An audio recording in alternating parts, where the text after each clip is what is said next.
Welcome to affinity. ನೀವು ಯಾವುದೇ software ಜೊತೆ ಕೆಲಸ ಮಾಡ್ತಾ ಇದ್ರು ಸರಿ, ನಮಗೆಲ್ಲ ಬೇಸಿಕ್ ಆಗಿ ಏನು ಗೊತ್ತಿರಬೇಕು?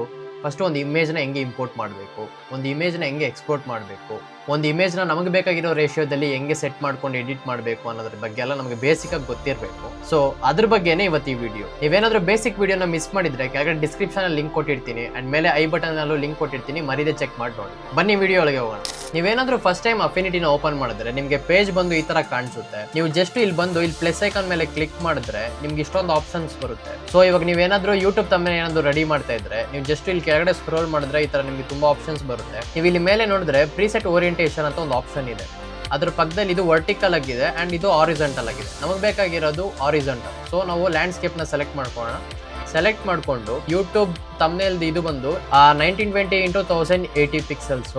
ಸೊ ಜಸ್ಟ್ ನಾವು ಅದನ್ನ ಸೆಲೆಕ್ಟ್ ಮಾಡಿಕೊಂಡು ಇಲ್ಲಿ ಕೆಳಗಡೆ ಕ್ರಿಯೇಟ್ ಕೊಟ್ರೆ 16:9 ರೇಷಿಯೋ ಪೇಜ್ನ ಕ್ರಿಯೇಟ್ ಮಾಡಿದ್ದಾಯ್ತು. ಇವಾಗ ನಾವು ಇದರೊಳಗೆ ಒಂದು ಇಮೇಜ್ನ ಇಂಪೋರ್ಟ್ ಮಾಡಬೇಕು. ಇಮೇಜ್ನ ಇಂಪೋರ್ಟ್ ಮಾಡೋಕ್ಕೆ ನಮ್ಮ ಹತ್ರ 2 ಆಪ್ಷನ್ಸ್ ಇದೆ. ಫಸ್ಟ್ ಆಪ್ಷನ್ ಬಂದು ನೀವು ಇಲ್ಲಿ ಮೇಲೆ ಬಂದರೆ ಫೈಲ್ ಅಂತ ಒಂದು ಆಪ್ಷನ್ ಇದೆ. ಅದ್ರ ಮೇಲೆ ಕ್ಲಿಕ್ ಮಾಡಿ ಕೆಳಗಡೆ ಇಲ್ಲಿ ಬಂದರೆ ಓಪನ್ ಅಂತ ಒಂದು ಆಪ್ಷನ್ ಇದೆ. ಅದ್ರ ಮೇಲೆ ಕ್ಲಿಕ್ ಮಾಡಿದ್ರೆ ನಿಮಗೆ ಪೇಜ್ ಬಂದು ಈ ಥರ ಓಪನ್ ಆಗುತ್ತೆ. ಜಸ್ಟು ಏನಿಲ್ಲ ನೋಡ್ಬೋದು, ಮತ್ತೆ ಹೇಳ್ತೀನಿ. ಫೈಲಿಗೆ ಬನ್ನಿ, ಇಲ್ಲಿ ಓಪನ್ ಮೇಲೆ ಕ್ಲಿಕ್ ಮಾಡಿದ್ರೆ ನಿಮ್ಗೆ ಈ ಥರ ಪಾಪಪ್ ಆಗುತ್ತೆ. ನಿಮ್ಗೆ ಯಾವ ಇಮೇಜ್ ಬೇಕೋ ಆ ಇಮೇಜ್ನ ಜಸ್ಟ್ ಈ ಥರ ಸೆಲೆಕ್ಟ್ ಮಾಡ್ಕೊಂಡು ಓಪನ್ ಕೊಟ್ಟರೆ ಓಪನ್ ಆಗುತ್ತೆ. ಸೊ ಇದಕ್ಕೆ ಶಾರ್ಟ್ಕಟ್ ಕೀ ಬಂದು ನೀವು ಜಸ್ಟ್ ಇದನ್ನು ಕ್ಯಾನ್ಸಲ್ ಮಾಡಿಕೊಂಡು ಕಮಾಂಡ್ ಓ ಅಥವಾ ಕಂಟ್ರೋಲ್ ಓ ಪ್ರೆಸ್ ಮಾಡಿದ್ರೆ ನಿಮಗೆ ಮತ್ತೆ ಈ ಥರ ಪಾಪಪ್ ಓಪನ್ ಆಗುತ್ತೆ.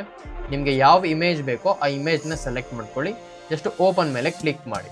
ನಿಮಗೆ ಇವಾಗ ಇಮೇಜು ಇಂಪೋರ್ಟ್ ಆಯಿತು. ಇದು ಬಂದ್ಬಿಟ್ಟು ಇಂಪೋರ್ಟ್ ಮಾಡೋದು. ಒಂದು ಇಮೇಜ್ನ ಹೆಂಗೆ ಇಂಪೋರ್ಟ್ ಮಾಡೋದಂದರೆ ಜಸ್ಟ್ ಏನಿಲ್ಲ, ಫೈಲಿಗೆ ಬನ್ನಿ, ಇಲ್ಲಿ ಓಪನ್ ಅಂತ ಇದೆ, ಅದ್ರ ಮೇಲೆ ಕ್ಲಿಕ್ ಮಾಡಿದ್ರೆ ನಿಮಗೆ ಪಾಪ ಓಪನ್ ಆಗುತ್ತೆ. ಅದ್ರ ಮೇಲೆ ಜಸ್ಟ್ ಸೆಲೆಕ್ಟ್ ಮಾಡ್ಕೊಂಡು ಓಪನ್ ಕೊಡಿ.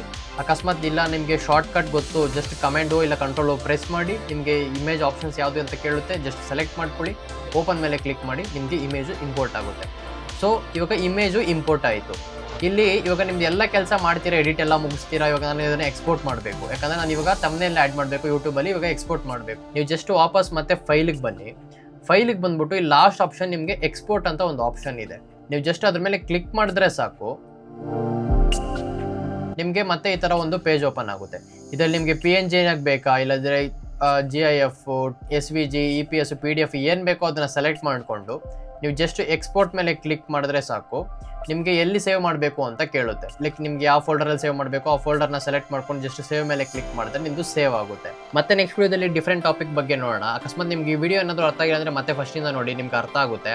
ಅಕಸ್ಮಾತ್ ನೀವು ಅಫಿನಿಟಿ ಬೇಸಿಕ್ಸ್ ವಿಡಿಯೋನ ಏನಾದರೂ ಮಿಸ್ ಮಾಡಿದ್ರೆ ಡಿಸ್ಕ್ರಿಪ್ಷನ್ ಲಿಂಕ್ ಕೊಟ್ಟಿರ್ತೀನಿ ಅಂಡ್ ಮೇಲೆ ಐ ಬಟನಲ್ಲೂ ಈ ಲಿಂಕ್ನ ಆ್ಯಡ್ ಮಾಡ್ತೀನಿ. ಜಸ್ಟ್ ಕ್ಲಿಕ್ ಮಾಡಿ ಚೆಕ್ ಮಾಡಿ ನೋಡಿ. ನೀವು ಆ ಬೇಸಿಕ್ ವಿಡಿಯೋನ ಕಂಪ್ಲೀಟ್ ಮಾಡಿದ್ರೆ ಸಾಕು, ನಿಮ್ಗೆ ಎಲ್ಲದ್ರ ಬಗ್ಗೆನೂ ಒಂದು ಐಡಿಯಾ ಬರುತ್ತೆ. ಮತ್ತೆ ನೆಕ್ಸ್ಟ್ ವಿಡಿಯೋದಲ್ಲಿ ಡಿಫ್ರೆಂಟ್ ಟಾಪಿಕ್ ಜೊತೆ ನಿಮ್ಮ ಮುಂದೆ ಬರ್ತೀನಿ.